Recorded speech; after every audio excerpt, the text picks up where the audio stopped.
guten Abend, gute Nacht, wann immer du hier bist.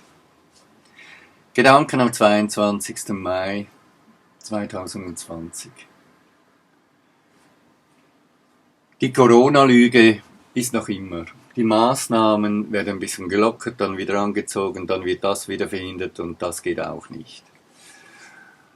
Wir sind noch immer die Sklaven von ein paar wenigen Sklaventreibern. Nichts anderes. Der dumme Pöbel hat die Mehrheit, ist in der Überzahl. Ich kann wirklich dazu stehen, der dumme Pöbel. Die Verdummung durch Blick, Schweizer Fernsehen, Radio, 20 Minuten, die hat Wirkung.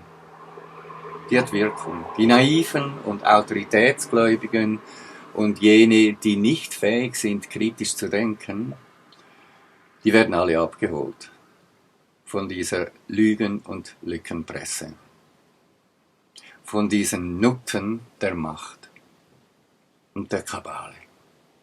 Das ist die Kabale. Und wie? Ja, der dumme Pöbel, ich muss es so nennen.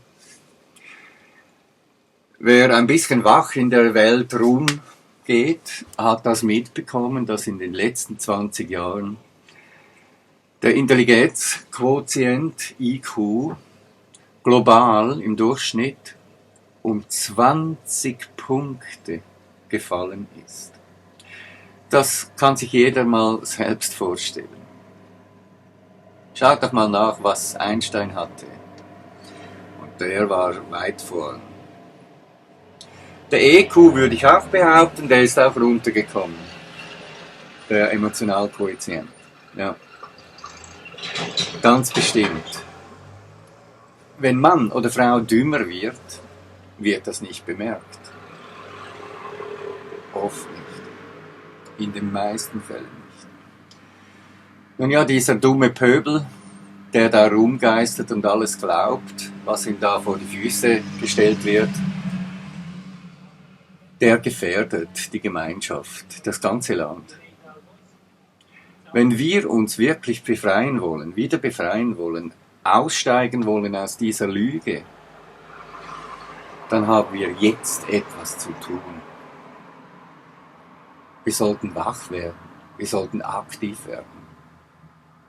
Ich für meinen Teil habe meine Arbeiten, ich bin im Hintergrund auch daran, mit Freunden und Bekannten etwas aufzuziehen, das die Schweiz, denke ich mir, dringlichst braucht.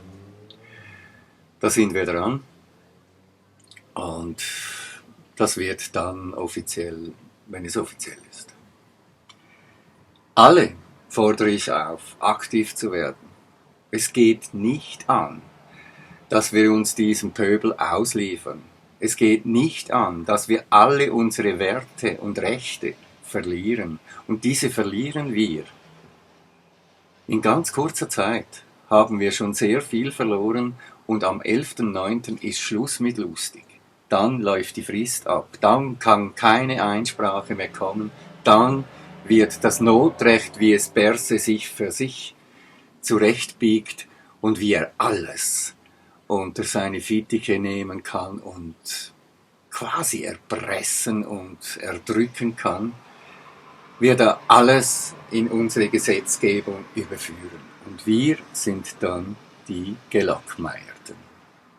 Können wir dann so sagen. Und dann weißt du, oder er oder sie, dann auch mal, was dann das wirklich heißt, Sklave zu sein. Ich möchte alle auffordern, endlich zu denken, endlich zu spüren und zu fühlen. Das geht doch nicht an, dass man alles frisst, was da von oben kommt. Und dass man alles mitmacht. Nein, ich fordere den Widerstand auf, diese Dinge nicht mehr zu befolgen. Wenn es eng wird, Stress machen musst du nirgends, dann tust du halt, was verlangt wird. Doch wenn es immer geht, geh dem Schmarren aus dem Weg. Aber wir können es ja in der Presse sehen, was da mit uns gemacht wird.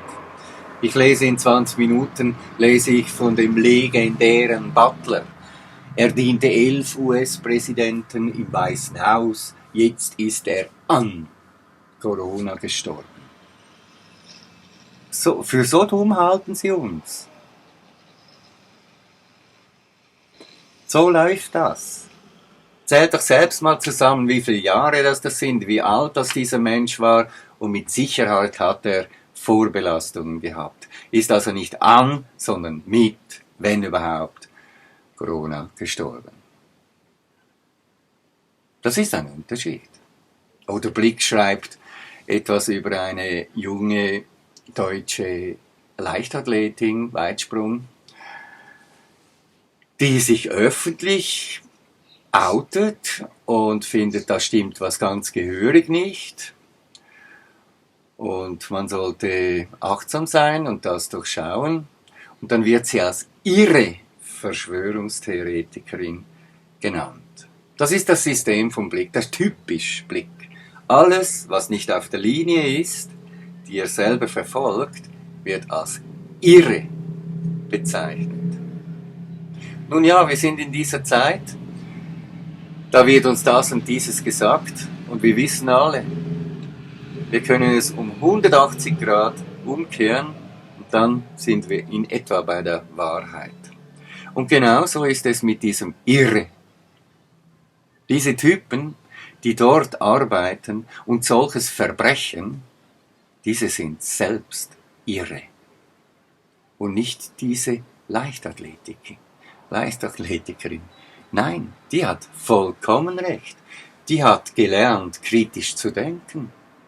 Die hat gelernt, offen zu sein und mal zu sichten, was da so ist. Das können Blickjournalisten oder 20 Minuten oder Fernseh- oder Radiojournalistinnen und Journalisten heutzutage nicht mehr. Es ist eine verdammte Schande geworden, diese Presselandschaft.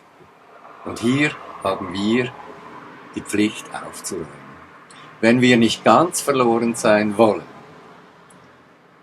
dann müssen wir denen zeigen, wo der Bartli den Most holt.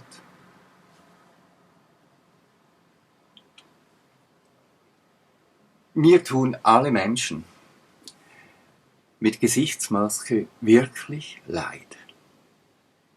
Ob es jetzt Menschen sind, die einfach Angst haben, oder Menschen sind, die von ihren Vorgesetzten derart oder für das gezwungen werden.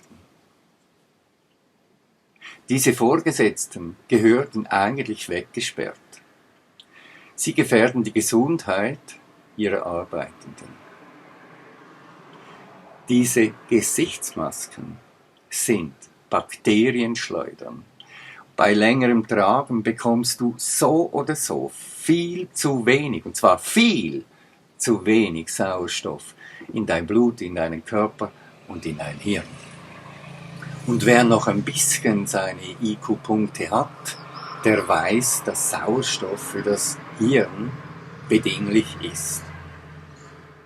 Wenn du wirklich noch denken können willst für das Künftige, dann solltest du schauen, dass dein Hirn Sauerstoff bekommt. Und wenn du dann eine Maske trägst, ist es eben nicht so. Menschen, die vorbelastet sind, die dürfen unter keinen Umständen solche Masken tragen. Solche Masken kann man für den OP-Saal oder vielleicht mal für einen Einsatz im pflegerischen Bereich, wenn etwas septisch ist, benutzen. Das ist klar. Kurzfristig. Alles andere ist langsames Dahingehen und Sterben. Und du wirst noch kränker und kränker. Das geht nicht anders. Da habe ich natürlich auch wieder das Sehen, dass die wirklich Defizitären im Hirn hier die Mehrheit bilden, die das tun. Die sind von Angst zerfressen und haben selbst nicht mehr die Möglichkeiten, kritisch zu denken. Das ist traurig. Das ist sehr traurig. Dennoch, wir müssen das sehen, wie es ist. Diese Menschen sind heute in der Mehrzahl. Wir können das in den Antworten beobachten, in den Kommentaren von Artikeln, egal wo, in welcher Plattform. Wir sehen, dass die Mehrzahl völlig Bundesrat oder bundeshörig ist. Ja, ich freue mich dann über Dinge, muss ich ganz ehrlich sagen, das finde ich super. 1000 Personen an illegalem Fußballspiel in Lausanne. Ja, super, bravo. Bravo. Nur so kann jeder Erreger wieder gehen. Und ich sag's euch jetzt mal. Und nochmal. Und nochmal. Und ich werde es 100.000 Male noch betonen. Es gibt keinen Virus, wie er euch vorgestellt wird. Es gibt sowas nicht. Ein Virus ist nichts anderes als Gift. Es gibt Bakterien, es gibt Sporen. Das gibt's, ganz klar. Und da gibt's auch ein Milieu im Körper, für das man selbst verantwortlich ist. Virus ist ein Gift, das aus den Zellen stammt. Das wird ausgeschieden, weggeworfen, brauchen wir nicht mehr. Das ist es. Nichts anderes. Es ist natürlich, auch wenn es Gift ist, ein Erreger. Wenn es dich trifft, dann kannst du das in dir leider bekommen. Immer, jedes Jahr. Das ist so. Nein, sie reden dann von der zweiten Welle. Gefährlich, gefährlich, wir müssen das jetzt total. Wir haben schon längst, im März schon, ging's runter, rapide runter. Und keine Maßnahmen, die hier eingerichtet wurden, waren noch gerechtfertigt. Wir hatten es trotzdem durchmachen müssen. Finde ich jenseits. Ja, und ihr wisst ja selbst, was und wie und so. Bei Bundesrat schaut in meine Videos, Beiträge, in meine Seiten auch. Und dann wisst ihr auch ein bisschen mehr, um was es da wirklich geht. Nämlich nicht um einen Erreger, der da jetzt gefährlich wäre. Nein, ist er nicht. Ist er wirklich nicht. Kann man belegen. Ist belegt. X-mal. Und es wird anders gesprochen. Von Presse und von offiziellen Organen. Und allen, die da mit im Boot sitzen, weil sie irgendwie doch noch ein paar Fränkli ins Kesseli gespült bekommen. Nee, da geht's nicht um die Menschen, verdammt nochmal, es geht wirklich nicht um die Menschen, auch wenn gemeint wird, dass es um die Menschen und das Land gehen würde. Es geht nicht darum. Wirklich nicht. Also es geht nicht um das Wohl von Land und Menschen. Das ist aufgedeckt. Das wissen wir alle, wenn wir es wissen wollen. Doch die immer die anderen runtermachen wollen, die wollen ja nicht wissen, die gehen gar nicht schauen, die gehen nicht hören. Bei denen ist nichts vorhanden von dem. Die lehnen alles ab und verurteilen es sogleich, ohne dass sie wissen, was es ist, als Verschwörungstheorie, als irre, als dumm, als verantwortungslos, als gefährlich. Und wenn es dann noch heftiger kommt, als Nazi und jetzt auch Corona-Leugner. Ich sehe wieder, Klimaleugner kommt auch aus dem antisemitischen Vorwurf, also der Holocaust-Leugner wurde dann der Klimaleugner und jetzt haben wir den Corona-Leugner. Mhm. Wer setzt sich hier die Strahlenkrone auf? Der Kill Bill. Mit seiner ganzen Armee, die er sich da angeschafft hat. Und zu dieser Armee gehört leider Gottes auch unser Bundesrat und viele aus unserem Parlament. Die dürfen gehen. Die brauchen wir nicht mehr. Nein, danke. Solche Verbindungen und Verknüpfungen und Verstrickungen brauchen wir echt nicht. Wir brauchen ehrliche, aufrechte Menschen, die für uns einstehen und die für uns arbeiten und nicht für partikular interessierte Kreise, ja, und fremde Herren. Geht nicht. Diese sind loszuwerden. Schreibt eure Kündigung dem Bundesrat und dem Parlament.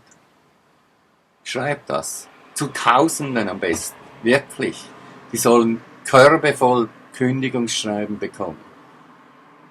Solche Abartigkeit haben wir in der Schweiz noch nie gesehen. Noch nie. Das können wir so sagen. Auf jeden Fall nicht in unserem Leben. Und einige von uns sind mittlerweile auch schon ein bisschen älter, haben viel erlebt, schon viel Schlimmes. Doch das sprengt jetzt alles, weil da so viele Themen drin sind und Bereiche, die das Leben berühren. Das sprengt wirklich alles. Wacht bitte auf, liebe Menschen, wacht auf. Es stimmt nicht, was uns erzählt wird. Und ich bin dann natürlich wieder der. Und die anderen auch. Hinterschau das Spiel. Es ist zu einfach, wie sie es machen. Es ist leicht zu durchschauen. Wirklich. Und es ist ein grässliches Spiel. Durchschaue es. Entferne dich aus der Naivität und vom Autoritätsglauben. Lerne kritisches Denken und erde dich. Bis bald.